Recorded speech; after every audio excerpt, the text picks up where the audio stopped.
Natalia. Listo. Muy buenas tardes para todos. Es un gusto tenerlos en el día de hoy. Hoy vamos a hablar sobre la psicología educativa y los retos que esto implica en el siglo XXI. Tenemos como invitada a Daniela Duque Ramírez, psicóloga de la Universidad San Buenaventura y especialista en psicología de las organizaciones y el trabajo de la misma universidad. Me gustaría conocer un poco los participantes, de qué programas son profesionales en qué área. Hola, Joana Zapata, yo soy psicóloga y me enteré por un grupo de psicólogos que tengo en WhatsApp. Nos enviaron la invitación, ya he participado en algunos espacios con ustedes antes y muy contenta de estar aquí. Y trabajo en el campo educativo. Súper bueno. Ok. Muchas gracias. Tenemos más ámbitos que estén trabajando por acá.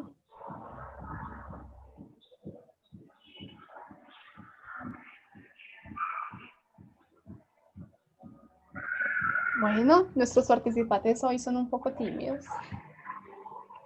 Entonces vamos a empezar con esta charla. Esto se va a hacer más como un diálogo entre Daniela y mi persona. Lo vamos a hacer como compartiendo las experiencias sobre qué podemos tener en cuenta. Esto va desde el Laboratorio de Psicología de la Universidad de La Salle. Yo soy la monitora del laboratorio y es una propuesta realizada por mí. Esto va dirigido más que todo a conocer los aspectos en el ámbito educativo que nos ayuden a nuestro actuar como profesionales y no tanto desde la teoría, sino más en el actuar, en el accionar. Entonces vamos a empezar. Daniela, ¿qué necesitamos nosotros como psicólogos que debemos de conocer para interactuar en el ámbito educativo? ¿Qué es lo más básico? Bueno, buenas tardes a todos. Yo voy a aprovechar y me voy a presentar. Como lo decía ahorita Manuela, soy psicóloga de la Universidad San Buenaventura. Hace 8 años me gradué y he estado trabajando en la parte de la psicología educativa desde hace 4 años en un programa de la Secretaría de Educación de la ciudad. Bueno, me decías la primera pregunta, la formación que requerimos para ejercer en el ámbito educativo. Listo. No me he dado cuenta que tenía el micrófono apagado. Sí. Sí, para ejercer en el ámbito educativo, ¿qué necesitamos saber? ¿Qué necesitamos saber? Bueno, lo primero que nosotros debemos tener es ese ojo clínico que vamos desarrollando en la medida que nosotros nos vamos formando como psicólogos y que terminamos de pulirlo en todo el proceso, ¿cierto? Todo nuestro proceso ya como psicólogas, ya como graduados y ya cuando empezamos a ejercerlo, porque aunque la universidad nos da un claro conocimiento, pues la experiencia es lo que lo complementa. Dentro de la parte educativa es importante entrar a conocer las generalidades de las leyes que lo rigen, los principios, cómo funciona una institución educativa, cuáles son las características que hay en el entorno. Y lo más importante es aprender a conocer la población con la que nosotros estamos trabajando, porque no se hace de la misma forma en la parte en niños como en adolescentes o cuando atendemos ya población adulta que también está en esta parte académica. Ya que mencionas este tema, ¿qué diferencial debemos de tener nosotros? Que lo fundamental es esa parte. Te interrumpí, qué pena. Pensé que ya habías terminado. Dale, Manuela. Dale, tranquila. No, ya que mencionabas este tema de los niños y los adolescentes, pensé que habías terminado la idea, te me cortaste un poquito, sobre qué diferencial debemos de tener nosotros al interactuar con niños de menores de 13 años y con adolescentes que ya tienen mayoría de 13 años. No son mayores de edad, siguen siendo menores, pero los 13 años hacen un factor diferencial. Sí, claro que sí.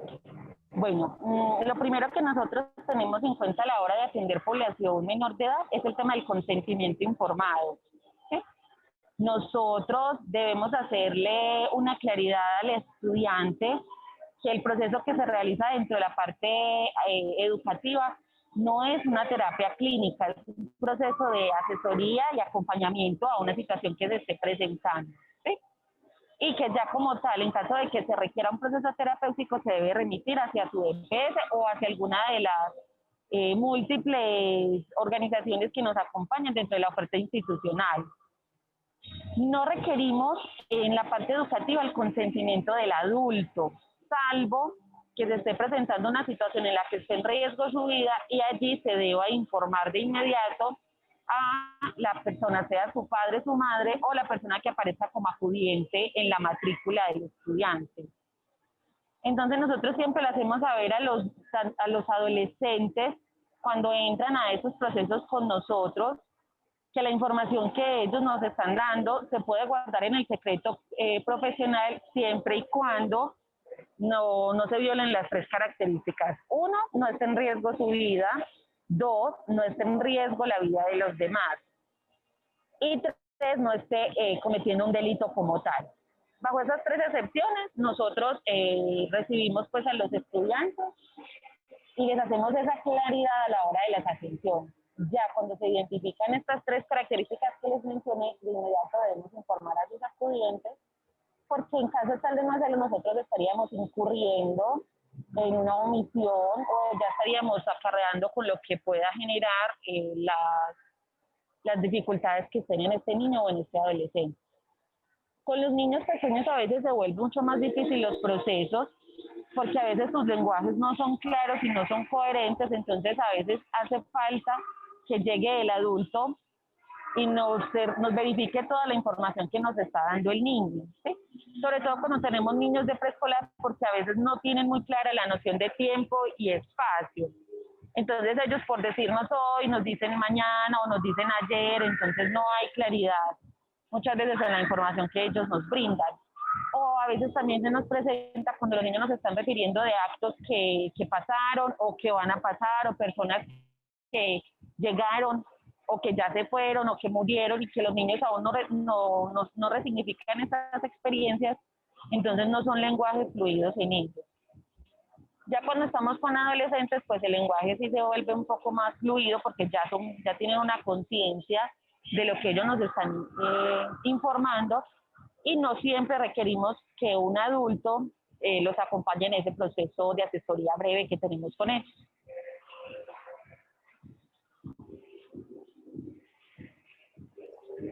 ¿Nos puedes explicar un poquito cómo manejas el tema de remisión en el ámbito educativo? ¿Tú cuándo decides cuando un niño o un adolescente es necesario remitirlo y cuándo decides que no es necesario? ¿Y cómo son estos protocolos? Bueno, aquí hay que tener una cosa muy importante y es el ámbito en el que tú te estés desenvolviendo, ¿sí? Porque no va a funcionar nunca de la misma forma cuando tú haces una remisión al sector público que cuando la haces al sector privado, ¿ya? La institución en la que yo he estado acompañando a lo largo de estos años están dentro del sector público. Entonces las ofertas de salud que nosotros tenemos en la ciudad pues a veces no son tan eficientes como quisiéramos que fuera o como funcionaría dentro de una red privada de atención, ¿ya? Sobre todo en el tema de salud. Entonces esa es la primera limitante que nosotros nos encontramos en el día a día y es el tema de la cobertura en la atención o de pronto en la celeridad de los trámites. Son muchos los motivos por los cuales uno puede iniciar un proceso de remisión. Dentro de los primeros que más se presentan en el aula es el tema de las dificultades que puedan tener los estudiantes por asuntos de necesidades educativas especiales. Porque los niños, niñas y adolescentes tengan problemas en el aprendizaje o porque ya haya como tal una alteración en su parte cognitiva y requieran una atención. Y más porque el proceso debe empezar por médico general, después el proceso de remisión a psicología, de ahí a psiquiatría y de ahí a neuropsicología. En algunas ocasiones hemos logrado que medicina general pase el trámite de derecho a neuropsicología y hagan un proceso de evaluación y diagnóstico en el niño, apliquen las pruebas y determinen si realmente hay o no hay un diagnóstico como tal en los niños, ¿sí? Otras veces los procesos se nos quedan en medicina general o se nos quedan en el psicólogo porque la demanda es demasiado alta, pues son 275 instituciones públicas de la ciudad y un solo prestador de servicios para la parte subsidiada, entonces la cobertura no nos da. O nos encontramos con el otro limitante y es que las familias desisten de estos procesos porque son lentos, porque muchas veces implican la parte económica, el desplazamiento a un lugar, que los copagos que a veces les toca pagar por las pruebas, porque aunque son regímenes subsidiados, pues esta parte es costosita, entonces la familia debe aportar. Entonces ahí es donde los procesos muchas veces se nos caen en la institución. También hacemos los procesos de remisión cuando hay consumo, cuando hay la conducta suicida, que está tipificada dentro del programa en el que yo estoy, está tipificada como el cutting, el intento o ya el acto suicida como tal, ¿cierto? Entonces, cuando nosotros identificamos un estudiante con cutting y que ya ha sido algo reiterativo y que está pues, en riesgo su vida, nosotros activamos el código dorado, que es por intento suicida, y vuelvo y lo digo, a veces las atenciones son muy ágiles, pero a veces no, y a veces se nos quedan inclusive en medicina general y ahí no pasan. Sin embargo, ya es como el acompañamiento de la familia, el estar en ese proceso, en insistir, persistir hasta que logren las atenciones. En ocasiones no lo hacemos directamente al sector salud, sino que nos acompañamos de las ofertas que como ciudad tenemos y hay otras entidades que nos soportan o nos apoyan en este proceso, como lo pueden ser programas mismos de la Secretaría de Salud, que ellos tienen pues varias ofertas en el tema. Tenemos la corporación, tenemos a Surgir, tenemos las casas de los centros integrales de familia o los CIF, que ellos ahí también tienen psicólogas y nos acompañan en este proceso ya terapéutico como tal. Ya cuando si es una situación demasiado urgente y no da espera, entonces hacemos una activación de ruta directamente por urgencias. Nosotros procuramos siempre entregarle una remisión a la familia para que el médico ya tenga una base de qué es lo que pasó, por qué se hizo la remisión y no demoren tanto el proceso con la familia. O porque a veces las mamás y los papás se enredan en la explicación de los términos o no son claros, entonces el médico no logra captar realmente la intención de la remisión y a veces pues se caen los procesos. Pero por lo general nos ha funcionado el tema de las remisiones. Además es una forma de poderles hacer un seguimiento a todo el proceso terapéutico y poder saber si realmente la ruta se activó o no se activó y en qué parte se nos cayó, si fue por la institución de salud que no atendió el proceso o si fue por la familia que no hizo el debido acompañamiento allí. Listo, muy interesante esta información. Manuela, nos están haciendo preguntas. ¿Las vamos respondiendo a la media o cuando finalizamos? Sí, yo no había visto el chat, sí, claro que sí. Entonces aquí estoy. Listo. ¿Nos puedes escribir las entidades privadas o externas diferentes a la red de salud en las que podemos realizar remisiones o actividades de ruta? Activaciones. Listo, ya en un momentico se los voy a escribir porque son muchas y dependiendo como en qué está pues como en qué se basa la necesidad. Hay una que nos puede servir mucho y es de la Secretaría de Salud y es la línea amiga. Enseguida se las voy a escribir por el chat para que ustedes puedan tener el número y se puedan guiar. La línea amiga la contestan psicólogos de la Secretaría de Salud y ellos nos pueden ayudar a hacer al menos ese contacto cercano con el sector salud y la primera cita para que la familia la pueda tener, porque muchas veces los orientamos, pide una cita médica, entonces ellos nos dicen, no hay citas, no contestan, no tengo internet, no tengo teléfono, no tengo dinero para ir a las unidades de salud más cercanas, entonces estas personas nos pueden ayudar. Tenemos el 123 social, que ellos también nos ayudan con situaciones que requieren una activación urgente y la familia no la quiere realizar. Tú llamas al 123 y te van a contestar de la policía, ¿cierto? Entonces ahí vas a pedir que por favor se comuniquen con el 123 social y te van a contestar también un grupo de psicólogos que hacen ese proceso de acompañamiento. Y si se requiere, ellos se desplazan en las móviles al lugar de los hechos y hacen un proceso de verificación y si requiere desplazamiento al centro hospitalario lo hacen y ellos se cercioran de que hagan el ingreso de de ese paciente que en el momento lo está requiriendo, sea por consumo, sea por ideación, como por diversas situaciones que se estén presentando. Enseguida se las escribo también. Listo. ¿Nos puedes ¿Tenías otra explicar pregunta? ¿Alguien más tiene alguna pregunta referente a este tema? Regálenme un segundo, yo verifico aquí una...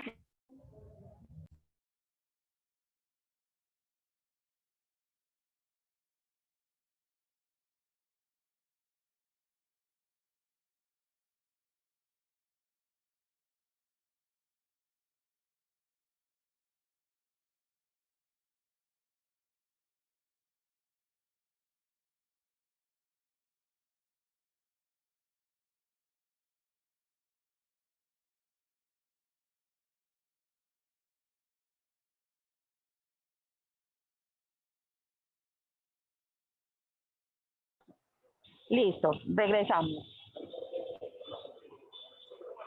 Es que el tema del teletrabajo en casa, Bueno, entonces, con hijos pequeños, no es fácil. Bueno, me sí es tenías otra complicadito este pregunta, tema. Manu.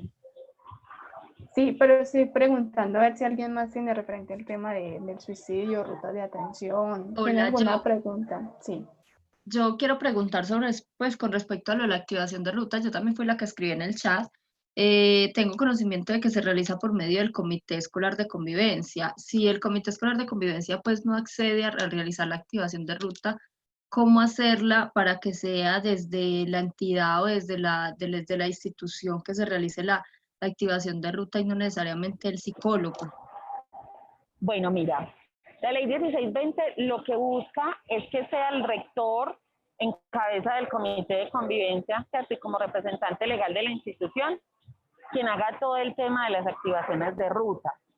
Y más por salvaguardar la identidad del psicólogo, que ustedes saben que en muchas ocasiones eso genera dificultades en las comunas cuando uno pone en evidencia X o Y situación. Lo ideal es que el comité de convivencia se entere de la situación y la mesa de atención haga el proceso de activación de ruta. Y no el psicólogo, porque entonces el día que el psicólogo no esté y se requiere una activación, entonces pues no se haría, ¿cierto? Nosotros como psicólogos en estos momentos acompañamos al comité de convivencia, le explicamos el porqué de hacer esa ruta y cómo activarla. Aunque la idea del programa ha sido empoderar a los psicólogos para que ellos conozcan qué hacer en cada uno de los casos que se esté presentando. Sin embargo, hay momentos donde no da tiempo que se reúna la mesa de atención del comité, que sería el rector. Estoy hablando de la mesa, ¿cierto? Porque el comité, enseguida les menciono pues los integrantes, pero la mesa es una propuesta que está en la guía 49, que nos habla de trabajar por mesas para que sea mucho más operativo y no tener que esperar a reunir todo el comité en pleno, que son 8 personas. En cambio, la mesa la conforma rector, coordinador de la sede donde se esté presentando la situación, maestra de apoyo si tenemos, o del aula de apoyo de la UAI, y la psicóloga que esté acompañando, sea de la Secretaría de Salud o sea de la Secretaría de Educación. Cuando ninguno de ellos está en el momento y se requiere una activación urgente, entonces nosotros hacemos el proceso y de inmediato le informamos al rector, ¿cierto? Porque él debe tener conocimiento de la situación. Si en algún momento los rectores dicen yo no la voy a activar porque no me parece, o porque tengo que salvaguardar también la seguridad de ellos, porque también ha pasado en muchas ocasiones, el psicólogo tiene la autonomía de hacerlo. Si vos ves que tu vida está en riesgo y que definitivamente vos tampoco lo podés hacer, pero es necesario activar esa ruta, hay un comité municipal de convivencia que ellos se encargan con la Secretaría de Seguridad de hacer esas activaciones que son complejas y delicadas. ¿Sí? También está la opción de acompañar a la familia para que sea ellos quienes activen ruta, siempre y cuando la situación no se esté viviendo dentro de ese núcleo familiar. Por decir, si es un abuso sexual, un presunto, ¿cierto? Nosotros siempre hablamos de presunto, solo se confirma por parte de las autoridades. Si hay una presunción de abuso sexual y no fue nadie del núcleo cercano, del núcleo familiar del menor, podemos orientar a la mamá para que sea ella quien active la ruta. También es otra opción que nos permite la ley hacerla. Lo importante es que se active. A veces no solamente se delega en el comité, o en el psicólogo o en la familia, sino cualquier persona que tenga conocimiento de la situación y deba hacer la denuncia como tal. Uno trata de salvar esos protocolos, ¿cierto? Porque en algún momento hay casos difíciles, hay casos complejos y uno requiere pues como el aval del rector sobre todo, pero hay momentos en que el rector no está, los coordinadores están en X de reunión o se tienen que desplazar y en la institución no hay nadie, vos tenés que hacerlo porque hay casos que no te van a dar espera a que alguien te responda. Y recuerden que también está la opción de hacer las denuncias anónimas. Yo no necesariamente me tengo que identificar para informar que en la casa de mi vecino hay una situación de violencia intrafamiliar o para decir que yo sé que a tal persona la estén con una presunción de abuso sexual. Yo como ciudadano también tengo la obligación de ser corresponsable en los derechos de los niños, las niñas y los adolescentes. Y más aún como psicólogo, ¿cierto? ¿Te es claro la respuesta a la pregunta que me estabas haciendo? Sí, Daniela, claro que sí, muchas gracias. Camilo también se estaba levantando la mano. ¿Tienes alguna pregunta? No, disculpa, lo que pasa es que se me fue, iba a entrar al chat como tal. Bueno. Gracias. Daniela, en este tema que nos estabas hablando, yo sé que hay cierto conocimiento y cierta interacción entre los colegios con comisaría y familia, por lo que se trabaja con menores de edad. ¿Cuándo es necesario activar la ruta con comisaría de familia? O sea, la institución, ¿cuándo determina que esta ruta es necesaria?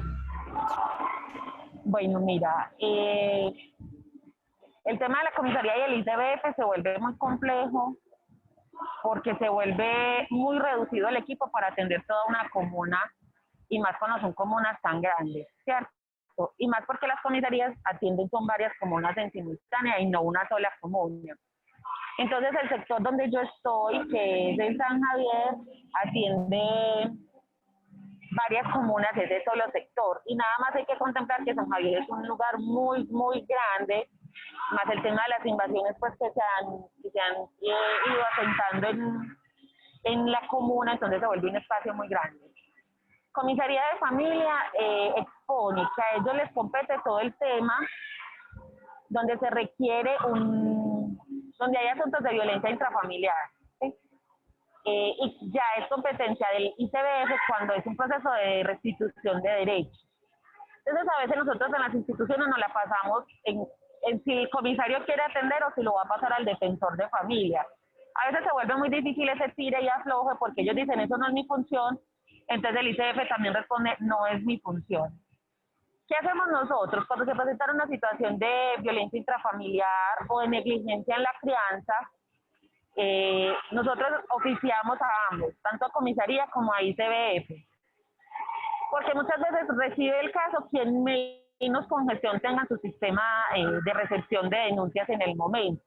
Y así nos curamos en salud que por A o por B va a ser atendido. Y ellos cruzan la información, entonces no se da una duplicidad en la información.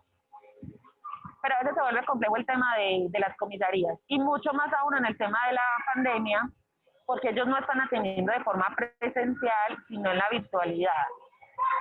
La única comisaría que en estos momentos trabaja presencial es la comisaría del Bosque, que es la comisaría que le corresponde a la Comuna 4, Aranjuez. Es la comisaría que queda ahí al ladito de la Universidad de Antioquia. Es la única que está atendiendo presencial y es la única que atiende en horario nocturno toda la ciudad. Entonces ustedes se imaginarán cómo están más aún de retenidos los procesos que en tiempos de presencialidad. Las otras comisarías están atendiendo los procesos que ya tenían, pero de forma virtual. Citan virtualmente a los implicados en los casos, pero se ha vuelto muy difícil por el tema de la conectividad, porque no todos tienen el acceso al Internet. Entonces el tema se ha vuelto complejo. ¿Cuándo se decide que se requiere con comisaría? Cuando hay asuntos de violencia intrafamiliar, cuando hay asuntos de negligencia en la crianza o abandono, o cuando se requiere una restitución de derechos por X o Y situación, por el tema de afiliación a seguridad social, por el tema de presunción de estudiantes, presunción de riesgo de calle, ahí lo hacemos con ellos. Cuando ya son temas de salud, lo hacemos inicialmente a través de las EPS y ellos se contactan con las comisarías de familia o con el ICBF si lo requieren. Muchísimas gracias, Daniela. Por aquí tenemos un comentario de Cristian Quintero. El paso por el comité escolar que mencionaste es más por un tema de anonimato o porque en definitiva este proceso debe pasar por allí. Independientemente de que no implique un riesgo para el psicólogo, siempre la decisión debe estar por el comité.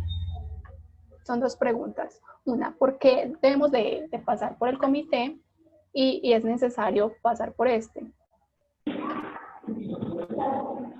Es necesario porque la ley así lo estipula, porque nosotros no podemos actuar solos dentro de una institución educativa, porque hay momentos en los que no hay psicólogos, ¿sí? Además, porque no todos los psicólogos que hay en estos momentos, que somos 275, alcanzamos a cubrir todas las sedes de la ciudad. Entonces es necesario que haya un comité de convivencia para que sea ellos quienes se encarguen de la promoción y la prevención y la atención y seguimiento. Porque no solamente es activar una ruta, sino también hacerle un seguimiento a esa situación. Y no solamente es el proceso de la denuncia como tal, sino de empezar a trabajar dentro de la comunidad estudiantil, la promoción y la prevención de esas conductas que normalmente requieren activación de rutas. Entonces, cuando se vuelve muy común las activaciones de ruta por conducta suicida, nosotros empezamos a trabajar promoción y prevención en ese tema. Cuando por el contrario es un asunto de violencia intrafamiliar, de maltrato, de golpes en los estudiantes, empezamos a fortalecer en ellos todo el tema de derechos y deberes. Y empezamos a trabajar en ellos todo el tema de los autos para fortalecer ese tema, autoimagen, autoconcepto, autoestima, y empezar a trabajar en ello la resiliencia, empezar a trabajar con ellos resoluciones de conflictos para que todas esas situaciones no desemboquen en activaciones de ruta como tal. Entonces el comité de convivencia es el ente que debe estar supervisando o acompañando todos esos procesos como tal. Aparte de lo que sería lo disciplinario, que ahí hay la ley lo que hizo fue generar esa diferencia entre lo disciplinario que afecta a solo una persona o ya los asuntos de convivencia cuando se afectan dos o más personas. Entonces ahí es donde se hace la tipificación y así como hay una parte de la institución que se encarga de lo que pasa a nivel disciplinario, debe haber otra parte de la institución que se encargue de lo que pasa a nivel de convivencia. Por eso siempre debe pasar por ahí. El rector tiene que tener conocimiento de qué es lo que está pasando en la institución. Cuándo se activa una ruta, por qué, quiénes están implicados en el tema. Ellos siempre lo deben saber porque ellos son los responsables legales de la institución y de lo que pase allí. Muchas gracias, Daniela. Te hago una pregunta. En tu experiencia personal y profesional, ¿cómo ha sido involucrar a los padres de familia en todo este proceso de prevención y promoción? ¿Tú qué has hecho, además de las reuniones de padres de familia? ¿Cómo más los involucras? ¿Cómo que se estén pendientes de este proceso con los estudiantes? ¿Y cómo ha sido la manera más efectiva como de llegar al accionar? O sea, de que no simplemente vayan, sino que en verdad tomen, o sea, como una acción al respecto. Bueno, digamos que todo eso se divide en antes de pandemia y después de pandemia, ¿cierto? En la presencialidad y en la virtualidad. En la vida que teníamos antes de pandemia se vuelve un asunto complejo y a la vez algo desmotivante porque el tema de las escuelas familiares muchas veces no tienen la respuesta que uno quisiera, ¿sí? Uno se esfuerza, prepara los temas, prepara actividades que sean de interés para ellos. De hecho, nosotros en el colegio, ellos son quienes eligen a principio de año cuáles son las temáticas que quieren que nosotros trabajemos con ellos, para que sea algo participativo, dinámico, chévere y no sea como la rutina de siempre. Como no es algo que se puede poner de tipo obligatorio, aunque el ICBF plantee que el no asistir a 2 o más escuelas familiares se convierte en algo de negligencia por desconocer el proceso formativo de su hijo, la acogida por parte de los padres es poca con lo que uno quisiera. Entonces empezamos a jugar con los horarios, 6 de la mañana, mediodía, 6 de la tarde, viernes, sábado, domingo, pues, mejor dicho, como en todas las modalidades habidas y por haber. Pero siempre asisten los papás juiciosos, interesados en el proceso de crianza, respetuosos, acompañantes de sus hijos. Aquellos que no asisten, nosotros les enviamos un taller físico a casa y ellos deben responder para que, pues, y devolverlo. Si tampoco asisten pues, o participan de esta actividad, se hace una nueva citación y ya sí es obligatoria porque se hace en compañía de coordinación. Porque nosotros siempre hablamos de un proceso de corresponsabilidad. No solamente el tema de crianza le corresponde a la institución educativa, sino también a los papás. Entonces se vuelve ya, pues, tenemos mejor acogida, ya cuando ellos saben, pues, que deben asistir y sobre todo como la finalidad de por qué los citamos, que no es para ir a hablarles carreta ni cantaleta, sino para que ellos se formen más en todo ese proceso de crianza. Ahora que estamos en la virtualidad, hemos aprovechado mucho el tema de la tecnología, entonces nosotros también trabajamos por Instagram, hacemos en vivos, por Facebook también hacemos Facebook Live, o publicamos muchas cositas en Instagram que les lleguen directamente a los padres. Saber si de todo lo que uno les envía les queda algo, pues digamos que se va viendo reflejado en el motivo de consulta de los estudiantes, en las situaciones por las que se requieren las activaciones. Sin embargo, ustedes saben que somos seres humanos y que la situación siempre va a ser sumamente cambiante, además de situacional con el ambiente. Pero digamos que ahora en el tema de la virtualidad nos la hemos ingeniado un poco más con ese tema, aprovechando los medios virtuales. Y aprovechando también el WhatsApp. Estamos enviándoles a ellos cositas a través material que preparamos a los docentes y ellos a su vez los comparten con su grupo de WhatsApp de los padres. Entonces, nos toca ingeniárnosla. Desde la psicología, ¿cómo orientamos a los docentes para intervenir ciertas situaciones que se presentan en el día a día? ¿Cómo podemos orientar a los docentes? ¿Cómo los podemos ayudar? Por ejemplo, a manejar estudiantes con problemas de inteligencia, con ciertas discapacidades. ¿Cómo los podemos orientar a ellos desde nuestro ámbito como psicólogos? Bueno, yo considero que la población docente es un gremio difícil, sobre todo porque ya hay docentes pues ya mayores y a veces creen pues que ya se saben pues como la última por todos los años de experiencia que ellos llevan y eso es totalmente válido desde su actuar, ¿sí? Sin embargo, a veces el hecho de que ellos se abran a lo nuevo, al cambio y a lo que se viene presentando con los jóvenes hoy, que no es lo mismo que pasaba con los estudiantes de hace 10 o 15 años, entonces ha sido complejo porque a veces no lo reciben de la mejor forma, sin embargo nosotros vamos buscándole el ladito a todos hasta que les llegamos por donde es y empezamos a trabajar con ellos y les hacemos un proceso de acompañamiento durante todo el año con múltiples temáticas que vamos eligiendo de acuerdo a las necesidades que se presenten. Cuando dentro de un aula se detectan estudiantes con necesidades educativas especiales o con diagnósticos cognitivos como tal, nos reunimos con todos los docentes que le dan clase a ese o a esos estudiantes que están ahí y empezamos a trabajar en articulación con la maestra de apoyo, que ella es educadora especial.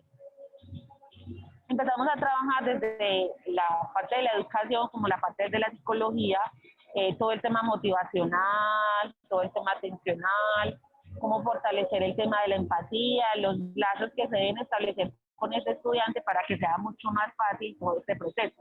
Además del involucramiento que se hace con las familias. Regálenme un segundo, me cambio de dispositivo que este se va a descargar.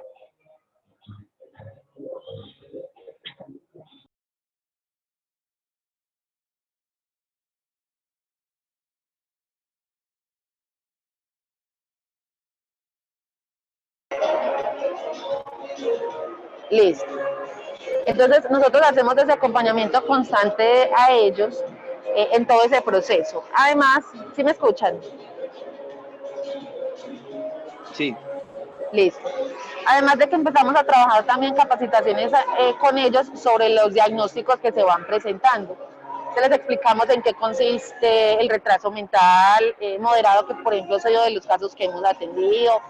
Multidisciplinarmente también buscamos cómo intervenir con ellos, porque nos articulamos con todo el proceso en salud que ellos llevan con sus EPS o con las entidades que los atienden.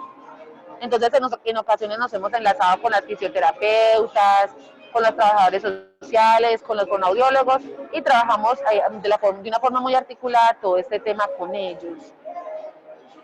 A la vez que también vamos trabajando con las familias, porque no solamente es educar al educador, sino también a la familia, porque les dicen, tu hijo tiene autismo, y no le explican qué es, en qué consiste, cómo se atiende, cómo funcionan dentro de todos los ámbitos que los niños normalmente interactúan. Entonces, en ese campo tenemos un proceso juicioso con ellos de articulación, además porque en el momento en la institución somos varias psicólogas. Digamos que yo por llevar más años ahí llevo como la base con ellos, pero también tenemos otras psicólogas de la Secretaría de Salud, entonces nos articulamos con ellas y con el equipo que ellos tienen, que son también enfermeras, y hacemos un trabajo mancomunado en todo este proceso.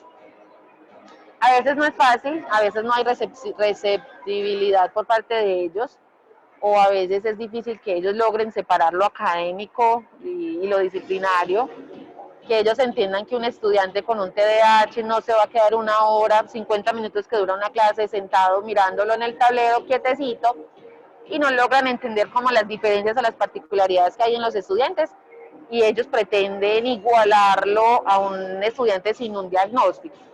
Nosotros somos una institución incluyente, pero tenemos muy en cuenta las diferencias individuales a los procesos, porque obviamente no podemos pretender que un chico con estas particularidades pues no se pare, no se disperse, no busque conversa.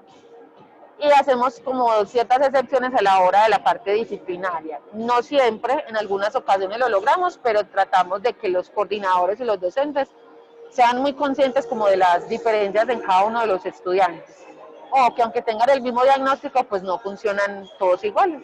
No hay el mismo nivel de respuesta, tanto en los chicos como en sus familias, que a veces se vuelve otro dilema en ese asunto. El tema de la discapacidad y las familias, cuando ellos no aceptan, no creen, o se mezcla el tema religioso, por ejemplo, y entonces ellos ya empiezan a asumir que se va a curar, o que es un castigo de Dios, o que eso pasó porque ellos hicieron algo malo.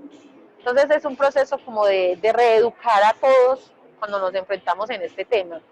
Sobre todo porque los docentes de la vieja guardia dicen que ellos nunca fueron educados, o nunca en una clase recibieron cómo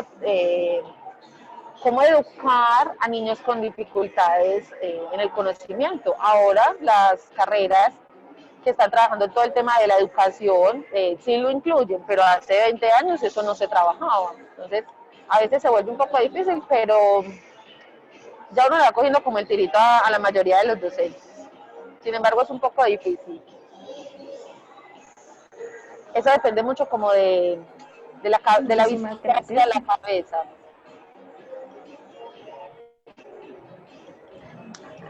Sé que el tema de las pruebas en este ámbito está bastante regulado y bastante controlado.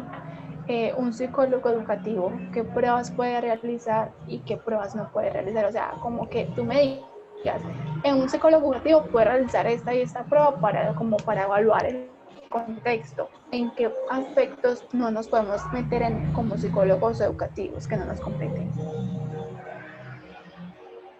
Bueno, nosotros por el lugar donde estamos o la función que nosotros desempeñamos desde Secretaría de Educación, no hacemos en ningún momento diagnóstico. Nosotros simplemente hacemos un proceso de remisión. Lo único que nosotros hemos trabajado a nivel de pruebas con los estudiantes ha sido el tema de orientación vocacional, que los apoyamos un poquito cuando ya están en 11 y tienen que empezar a tomar esas decisiones de qué van a hacer con su vida laboral. Empezamos a trabajar con ellos en consentimiento con sus padres por ser menores de edad, si desean que sus hijos tengan test de orientación vocacional. Si definitivamente las familias pues no lo aceptan, nosotros empezamos a trabajarlo no desde el 1 a 1, sino en las generalidades, pero un proceso diagnóstico con ellos nosotros no lo manejamos bajo ninguna prueba. En ocasiones ayudamos a diligenciar cuando el psiquiatra manda las pruebas para estudiar, manda para familia, docente, y nosotros ayudamos en el diligenciamiento de la misma, más no hacemos un proceso diagnóstico con ellos, porque sería ya empezar un proceso terapéutico. Nosotros solamente tenemos una asesoría breve con ellos, por eso no lo hacemos.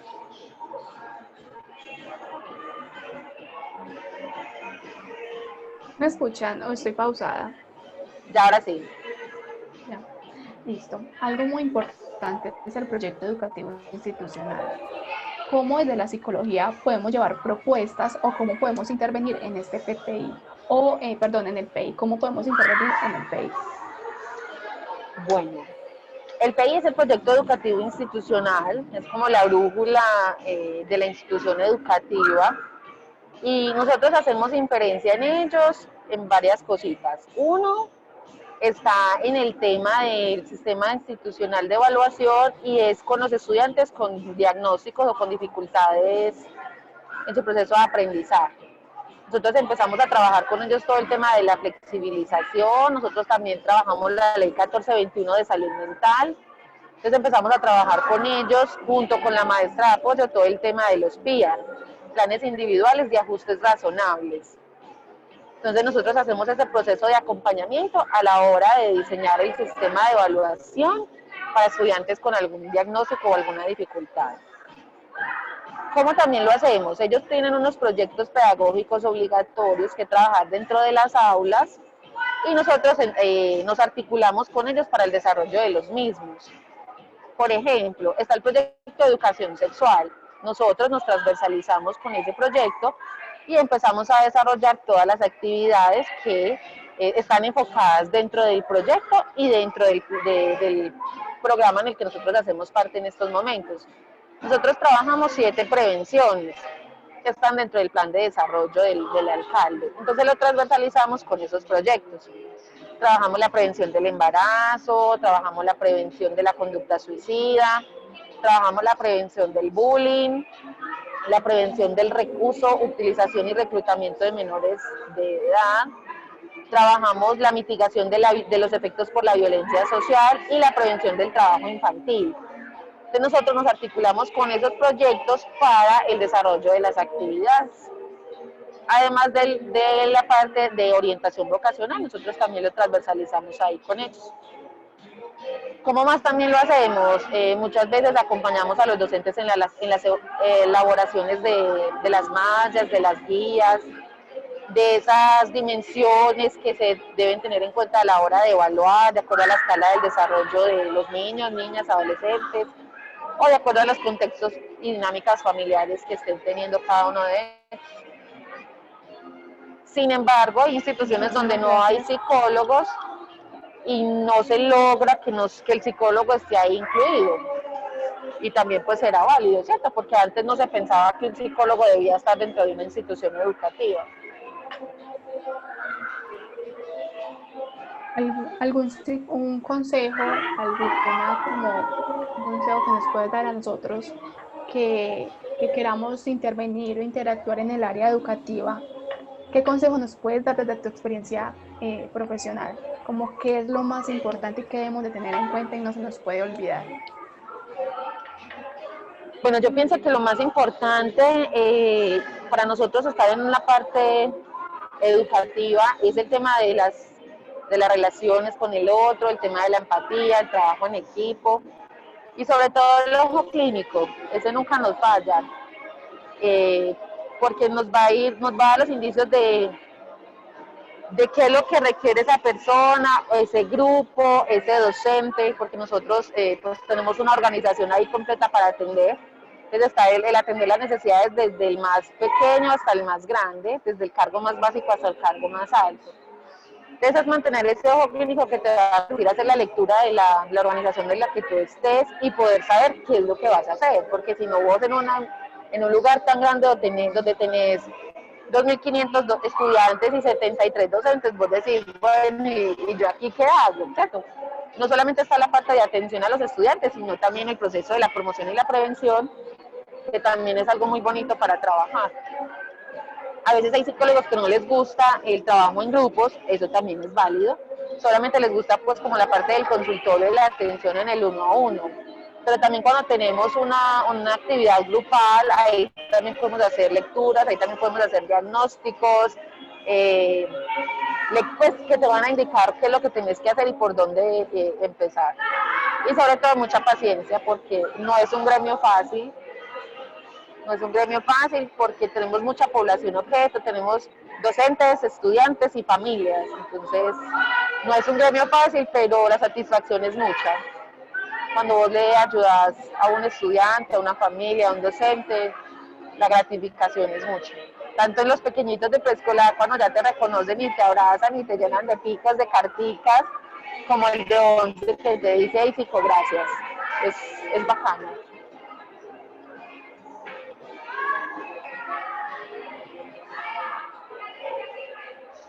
¿Qué tienes en cuenta a la hora de hacer esta mirada? Pues a la hora de hacer como esa lectura del contexto, ¿qué es lo que tienes en cuenta? Bueno, lo primero es la edad. O sea, cuando a mí me piden entrar a trabajar prevención del embarazo, por decir que lo acabamos de hacer, que estábamos en la Semana Andina de la Prevención del Embarazo, es saber a qué grupo voy a entrar yo, cuáles son las edades, las particularidades de ese grupo para saber qué es lo que voy a hacer y por dónde, ¿cierto? Porque no vamos a trabajar la sexualidad de la misma forma en un niño pequeño que en un adolescente. Entonces yo pienso que lo primero es el contexto del lugar donde voy a estar, quiénes lo conforman, si son más mujeres, si son más hombres, si son extra edad, si están dentro de la edad que debe ser. Y ya en base a eso, pues entonces uno ya sabe por dónde se puede meter. Listo, muchísimas gracias. Eso está pues está programado para 1 hora. ¿Alguno tiene preguntas, inquietudes, algo que quiera saber en específico?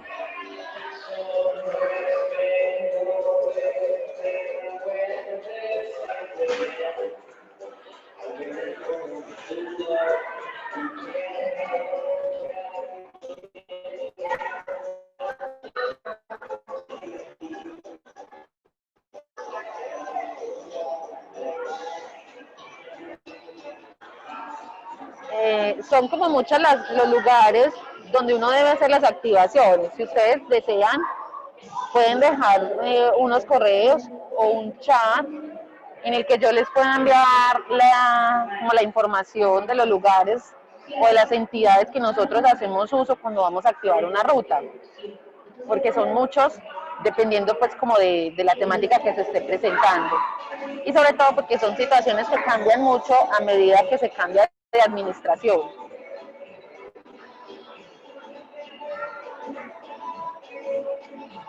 Yo enseguida tomo pantallazo. Un correo, yo ahora te dejo, sí, yo ahora te dejo el mío para pasar la información. Sí, eso te iba a decir, que yo enseguida cuando ya lo...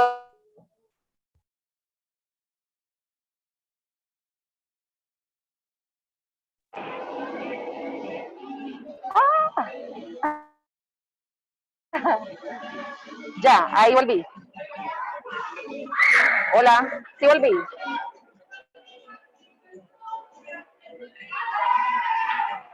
Hola. Bueno, no sé, ¿me están escuchando Sí, en estos ya, momentos? Sí, ahora Listo. sí. Me entró una llamada en este momento. Yo me fijo enseguida en el chat y las personas que dejen un correo o un WhatsApp, yo les envío la información de nosotros, cuáles son esas rutas que normalmente activamos. Cada institución educativa debe diseñar unas rutas de atención o unos protocolos de atención para las situaciones que se presentan. ¿Qué debemos hacer cuando hay embarazo, cuando hay consumo, cuando hay expendio, cuando hay menor trabajador? ¿Sí? Y esas están dentro de los manuales de convivencia de las instituciones educativas. Sin embargo, la ciudad también tiene definidas unas, también las pueden encontrar en Google como ruta de atención de embarazo sexual, ruta de atención para embarazo en adolescentes de la ciudad de Medellín y ahí les van a aparecer. Y van a conocer cómo se hace ese proceso de activación y con qué entidades. Asimismo lo pueden encontrar como ruta de atención para consumo de sustancias, para trabajo infantil, para expendio o microtráfico de drogas, para reclutamiento, porque a nivel de ciudad también se manejan unas y ahí les van a aparecer las entidades que se encargan de todos estos procesos. Yo de todas formas les comparto las que tenemos dentro de la institución, que hacemos cuando se presenta. Nosotros las tenemos enfocadas en promoción, prevención, atención y seguimiento. Desde esos 4 componentes que tiene la ley 1620 atendemos las situaciones. Entonces, ¿qué hacemos para prevenir un embarazo? ¿Qué hacemos cuando ya se da? ¿Cómo lo atendemos y cómo le hacemos seguimiento? Así como con todas las otras prevenciones que trabajamos. Yo se los comparto por el chat o por el correo que ustedes nos dejen en el encuentro, para que ustedes lo puedan tener. Y también recuerden que lo pueden buscar por Google y les va a aparecer. Listo, a los que me están solicitando la grabación, me pueden escribir al correo, ya se los dejé en el chat, manuelasanchez@bulasayeta.edu.com, y yo les envío el link de la grabación. Daniela, muchísimas gracias por aceptar mi invitación y hacer parte del ciclo, de este ciclo que estoy formando en el laboratorio de psicología. Esto no va enfocado hacia una metodología como tal, sino más hacia el accionar, como rutas de atención que podemos hacer, que podemos realizar, más hacia el accionar como profesionales, y no va tanto hacia la metodología y teoría. Entonces, te doy las gracias por participar y por aceptar nuestra invitación, y muchísimas gracias por este ratico y por la información que nos compartiste. Mucho gusto. Lo que necesiten a través de Manuela me pueden contactar. O les dejo mi número, no sé, Manuela, ya tú dirás. ¿Les puedes poner tu correíto? Listo, espérame, yo encuentro el chat y les comparto un correo.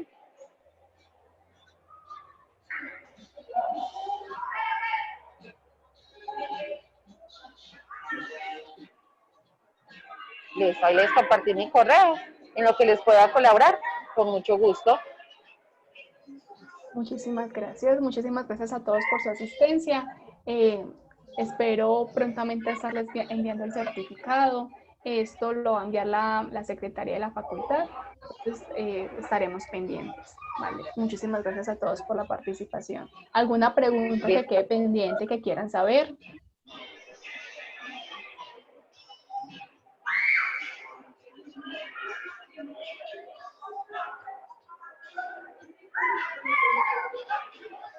Listo, al parecer no hay preguntas. Se los agradezco mucho a todos. Que tengan un buen día. Gracias, igualmente a ustedes. Muchas gracias. Muchas gracias. Gracias.